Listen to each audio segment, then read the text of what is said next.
Hello, today we are going to be reading a little bit more about New England colonies. So we are in chapter 3 in our social studies textbook, and this is in section 3.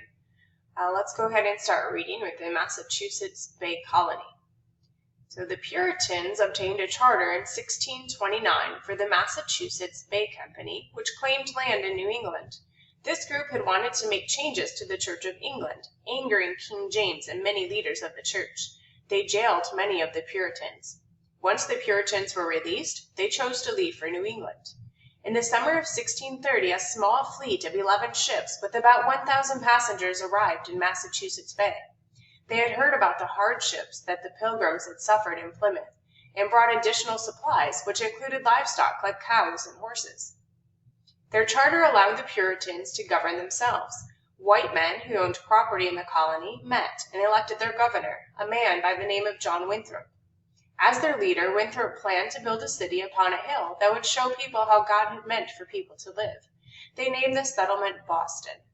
Within 10 years, nearly 20,000 colonists occupied the Boston settlement that rested along the shores of the Mystic and Charles Rivers. As the Puritans expanded their population, many economic activities developed in the region. Farming sustained the families in the area, but not on a large scale due to the rocky soil. Lumber and fishing were important to the economic development and growth of the colony. Okay, so we see here that they did farming, even though the ground wasn't really great for it, and they also made a living by working with wood, so cutting down trees, making lumber, and then fishing. Community decisions were made at town hall meetings where white male landowners held discussions about matters that affected the whole town. Votes were taken and the majority ruled. This ability to govern themselves would make these colonists independent-minded. Later, they would be among the first to resist acts of Parliament and the English king. So the way they're doing things sounds kind of like how we do things in the United States today. Let's read about Rhode Island. The irony of the Puritans' beliefs were that even though they had come to Massachusetts for religious freedom, others who did not practice religion the way the Puritans did were persecuted and expected to leave. That's interesting. So they left England because they didn't like how they were treated for their beliefs, but then when other people didn't believe it the way they wanted them to believe, they expected them to leave. One of those who clashed with Puritan leaders was a minister by the name of Roger Williams. In 1631, he arrived in the Massachusetts Bay Colony. His followers were devoted to him as he spoke out against Puritan practices. He felt it was wrong to punish people for beliefs that differed from those of the Puritan leaders. By 1635, the leaders, along with Governor Winthrop, had voted to force Williams to leave. So they kicked him out because he was trying to teach people something different. In Salem, an area by Narragansett Bay, Williams found safety and assistance from the Narragansett American Indians. Many of Williams' followers left Boston to join Williams in 1636. The local American Indians sold land to Williams, and he created a settlement that he named Providence. The government that was established was agreed upon by the settlers, and they allowed religious freedom. So that was really nice of those local Indians to help them out. Williams was not the only person to disagree with Puritan leaders. Anne Hutchinson had been holding meetings in her home. She spoke out against Puritan ministers and was tried in 1637. So she actually had to go on trial because she was speaking out against those ministers. I wonder what happened. At her trial, she was found guilty.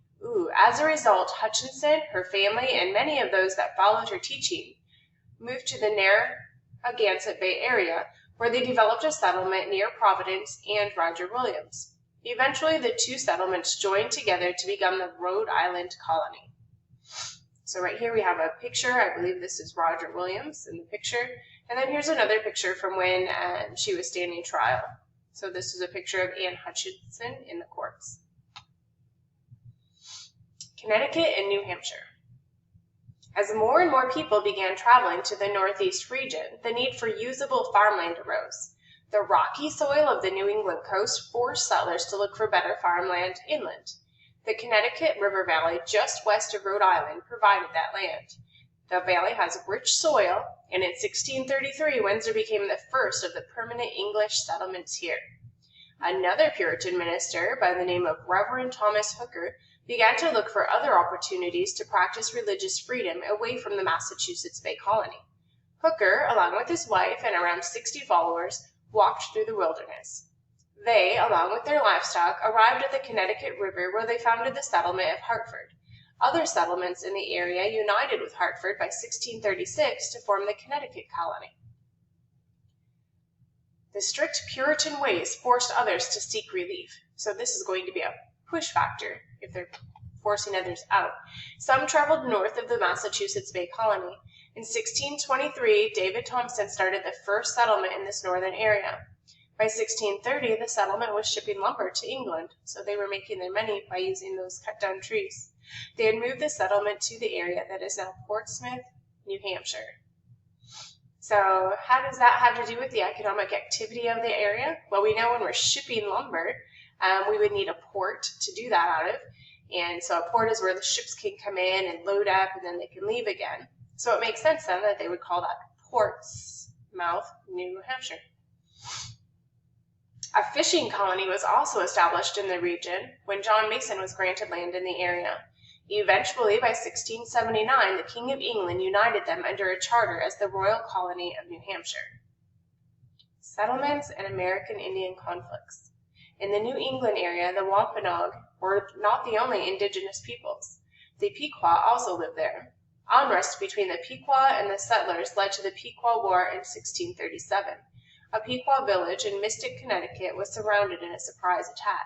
Settlers set fire to the homes, and as hundreds of men, women, and children fled the fires, they were killed. Those who survived the attack were sold into slavery. It looks like they've got somebody sitting right here. So the Wampanoag tribe, and they're meeting with a couple of people from the area. The Pequot had been a very powerful group, but by 1638 they had lost so many people that they admitted defeat and gave away all rights to their lands in the area. So they fought hard, but they ended up giving up their land. They moved to live with other native people in the region.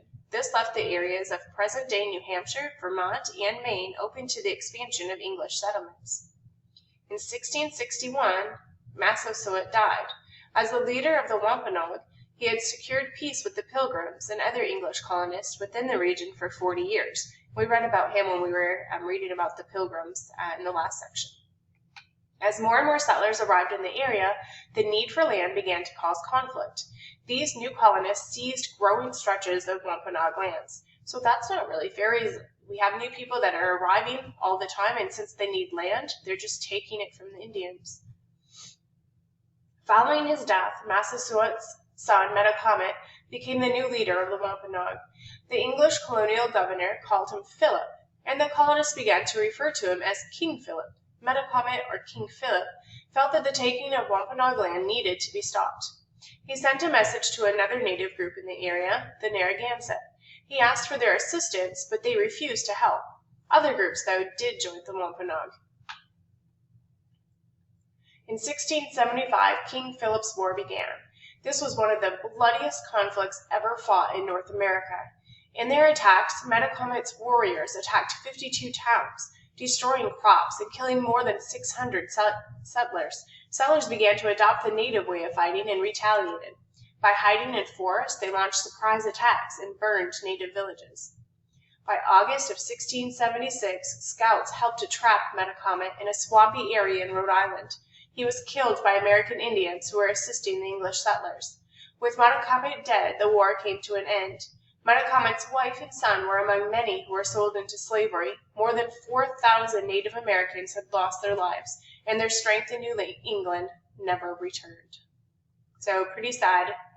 We had times when the colonists would get along with the Indians, and then there were times when these new settlers would come and take the Indians' land, the native tribes' land, and so those native tribes ended up really hurting and losing a lot from that. They lost land, they lost lives in the battle for the land. So kind of sad that they lost so much for the colonists being greedy. All right, so from here, your job is to either do one of two things.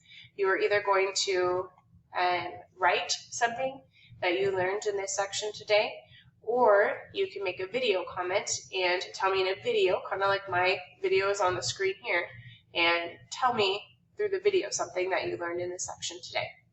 When you're done with that, you can just click the button that says Turn It In. It should be at the top of the page that you're at. Thanks.